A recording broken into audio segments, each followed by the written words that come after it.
The multiverse trope is extremely popular.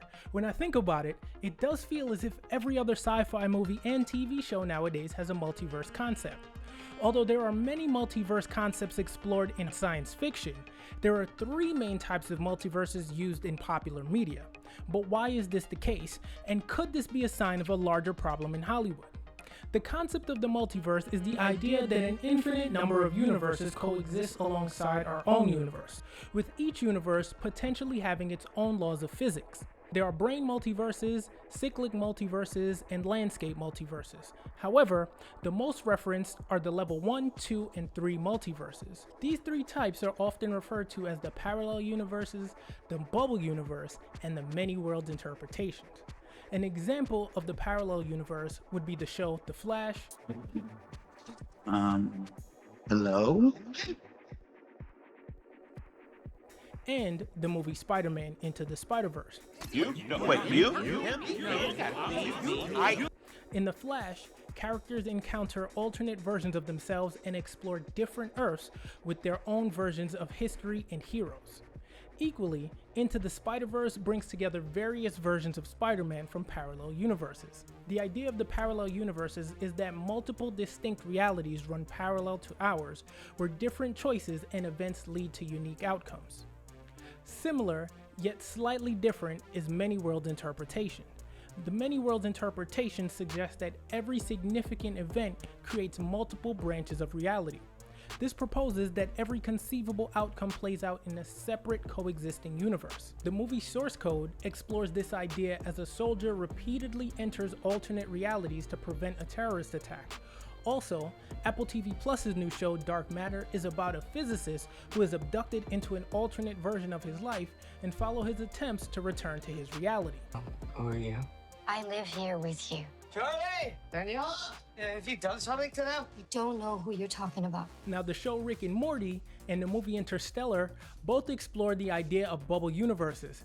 The concept suggests that our universe is just one of many isolated bubbles within a larger multiverse.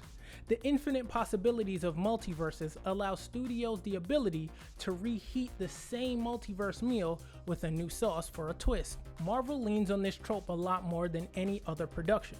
But the reason they all do it is because it works. The top 4 Marvel movies that use the multiverse trope have garnered over $7.8 billion worldwide. Granted, Marvel fans saw these movies for nostalgia and the characters more than the trope, but hear me out.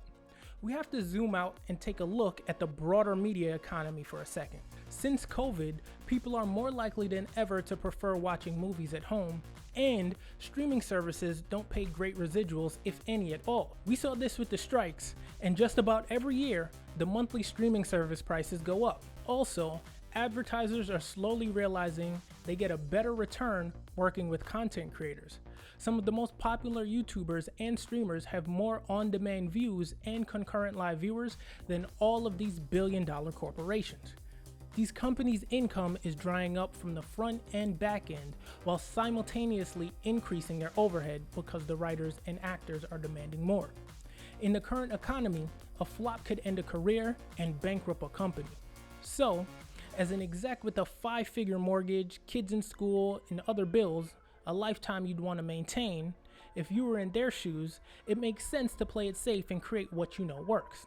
Hence, you end up with Interstellar, The Flash, Loki, Endgame, WandaVision, The Umbrella Academy, Russian Doll, Dark, Everything Everywhere All at Once, etc., etc., etc.